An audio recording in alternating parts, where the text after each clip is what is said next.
ಸಿರಗುಪ್ಪ ನಗರದ ಕ್ರೀಡಾಂಗಣ ಮೈದಾನದಲ್ಲಿ ತಾಲೂಕು ಆಡಳಿತ, ತಾಲೂಕು ಪಂಚಾಯಿತಿ, ನಗರಸಭೆ, ಶಿಕ್ಷಣ ಇಲಾಖೆ ಹಾಗೂ ಸಮಾಜ ಕಲ್ಯಾಣ ಇಲಾಖೆಯ ವತಿಯಿಂದ ಭಾರತದ ಸಂವಿಧಾನ ದಿನಾಚರಣೆಯನ್ನು ಹಮ್ಮಿಕೊಳ್ಳಲಾಯಿತು.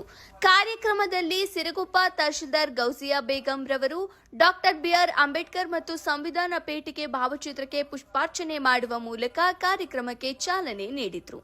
ನಂತರ ಆಸೀನರಾಗಿದ್ದ ಅತಿಥಿಗಳು ಮತ್ತು ವಿದ್ಯಾರ್ಥಿಗಳಿಗೆ ಸಂವಿಧಾನ ಪೀಠಿಕೆಯನ್ನ ಓದಿಸಿ ವಿವಿಧ ಸ್ಪರ್ಧೆಗಳ ವಿಜೇತ ವಿದ್ಯಾರ್ಥಿಗಳಿಗೆ ಪ್ರಶಸ್ತಿ ಪತ್ರ ವಿತರಣೆ ಮಾಡಿ ಸನ್ಮಾನಿಸಲಾಯಿತು. ಈ ಕಾರ್ಯಕ್ರಮದಲ್ಲಿ ಪೊಲೀಸ್ ಉಪ ಅಧೀಕ್ಷಕರಾದ ಮಾಲತೇಶ ಕೋನದೇವ ಸೇರಿದಂತೆ ವಿವಿಧ ಇಲಾಖೆ ಅಧಿಕಾರಿಗಳು, ವಿವಿಧ ಸಂಘ ಸಂಸ್ಥೆಗಳು, ಪದಾಧಿಕಾರಿಗಳು, ಹಿರಿಯ ನಾಗರಿಕರು, ವಿದ್ಯಾರ್ಥಿಗಳು, ಶಿಕ್ಷಕರು ಸೇರಿದಂತೆ ಸಾರ್ವಜನಿಕರು ಉಪಸ್ಥಿತರಿದ್ದರು. ಯಾವುದೇ ಧರ್ಮದಿಂದ, ಯಾವುದೇ ಜಾತಿಯಿಂದ ಸಿಗದಂತ ನ್ಯಾಯ ಸಂವಿಧಾನದಿಂದ ಸಿಕ್ಕಿದೆ ಅಂತ ಸಂವಿಧಾನದ ದಿನಾಚರಣೆಯನ್ನು ಮಾಡತಕ್ಕಂಥದ್ದು ನಮ್ಮೆಲ್ಲರ ಆದ್ಯ ಕರ್ತವ್ಯವಾಗಿದೆ. ಇದರ ಪೂರ್ವ ಪೀಠಿಕೆಯನ್ನು ರಚನೆ ಮಾಡಬೇಕು. ಮಾನ್ಯ ಕ್ಷೇತ್ರ ಶಿಕ್ಷಣ ಜನಗಳಾದ ನಾವು ಭಾರತವನ್ನು ಒಂದು ಸಾರ್ವಭೌಮ, ಸಮಾಜವಾದಿ, ಸರ್ವಧರ್ಮ, ಸಮಭಾವದ, ಪ್ರಜಾಸತ್ತಾತ್ಮಕ ಗಣರಾಜ್ಯವಾಗಿ ರಚಿಸಲು ಮತ್ತು ಅದರ ಸಮಸ್ತ ನಾಗರಿಕರಿಗೆ ಸಾಮಾಜಿಕ, ಆರ್ಥಿಕ, ಸಮಾನತೆ ಮಾಡಲು ಮತ್ತು ವ್ಯಕ್ತಿ ಗೌರವವನ್ನು, ರಾಷ್ಟ್ರದ ಏಕತೆಯನ್ನು ಹಾಗೂ ಅಖಂಡತೆಯನ್ನು ಸುನಿಶ್ಚಿತಗೊಳಿಸಿ ಅವರಲ್ಲಿ ಮಾತೃತ್ವ ಭಾವನೆಯನ್ನು ವೃದ್ಧಿಗೊಳಿಸಲು ಶ್ರದ್ಧಾಪೂರ್ವಕ ಸಂಕಲ್ಪ ಮಾಡಿರುವುದಾಗಿ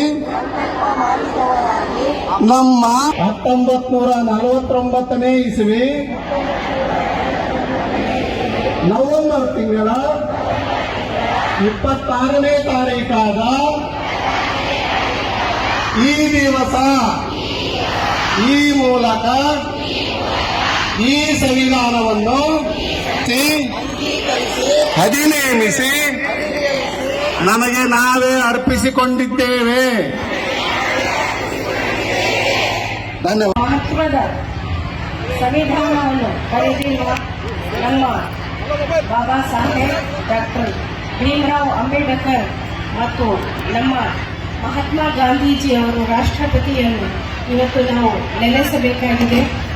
ಅವರನ್ನು ಸ್ಮರಿಸುತ್ತಾ, ಅವರನ್ನು ನಾವು ಗೌರವಿಸುತ್ತಾ ಇಂದಿನ ಈ ವೇದಿಕೆ ಕಾರ್ಯಕ್ರಮವನ್ನು ನಾವು ಸಂವಿಧಾನದ ರಚನೆಯ ವೇದಿಕೆ ಕಾರ್ಯಕ್ರಮವನ್ನು ಪ್ರಾರಂಭಿಸಿದ್ದೇವೆ. ಈ ವೇದಿಕೆ ಕಾರ್ಯಕ್ರಮದಲ್ಲಿ ಉಪಸ್ಥಿತರಾಗಿರುವಂತಹ ಎಲ್ಲ ತಾಲೂಕು ಮಟ್ಟದ ಅಧಿಕಾರಿಗಳು, ಸರ್ವಧರ್ಮದ ಎಲ್ಲ ಅಧ್ಯಕ್ಷರುಗಳು, ಸದಸ್ಯರುಗಳು ಮತ್ತು ಸಿರಗುಪ್ಪ ತಾಲೂಕಿನ ಎಲ್ಲ ಗಣ್ಯಮಾನ್ಯರುಗಳೇ ಮತ್ತು ಎಲ್ಲ ಶಿಕ್ಷಣ ಸಂಸ್ಥೆಯ ವಿದ್ಯಾರ್ಥಿನಿಯರೇ, ಎಲ್ಲ ಪ್ರಾಂಶುಪಾಲರುಗಳೇ, ಉಪಾಧ್ಯಾಯರುಗಳೇ, ಎಲ್ಲ ಚರ್ಮ ವೇಷಗಾರರೇ ಮತ್ತು ಸಿರಗುಪ್ಪ ತಾಲೂಕಿನ ಗಣ್ಯಮಾನ್ಯರೇ, ಸಾರ್ವಜನಿಕರೇ ಹಾಗೂ ಎಲ್ಲಕ್ಕಿಂತ ಮುಖ್ಯವಾಗಿ ನನ್ನ ಪ್ರೀತಿಯ, ನನ್ನ ಒಂದು ಮುಂಬರುವ ಭಾರತ ದೇಶದ ಹೆಮ್ಮೆಯ ಒಂದು ಪೀಳಿಗೆ ವಿದ್ಯಾರ್ಥಿನಿಯರು, ನಿಮಗೆಲ್ಲರಿಗೆ ಗೊತ್ತಿದೆ ನಮಗೆ ಸ್ವಾತಂತ್ರ್ಯ ಸಿಕ್ಕಿದೆ. ಸ್ವಾತಂತ್ರ್ಯ ಸಿಕ್ಕಿದ ನಂತರ ನಾವು ನಮ್ಮ ದೇಶದಲ್ಲಿ ಯಾವ ಥರ ಬದುಕಬೇಕು, ಯಾವ ವ್ಯವಸ್ಥೆ ಆಗಬೇಕು, ಕಾನೂನು ವ್ಯವಸ್ಥೆ ಆಗಬೇಕು, ಶಾಂತಿ ಆಗಬೇಕು, ಎಲ್ಲ ಧರ್ಮ ರಚನೆ ಆಗಬೇಕು ಮತ್ತು ನಾವೆಲ್ಲರೂ ಒಂದು ಕಾನೂನಿನ ಅಡಿಯಲ್ಲಿ ಜೀವಿಸಬೇಕಂದ್ರೆ ನಮಗೆ ಒಂದು ಸಂವಿಧಾನದ ಅವಶ್ಯಕತೆ ಆಗಿತ್ತು.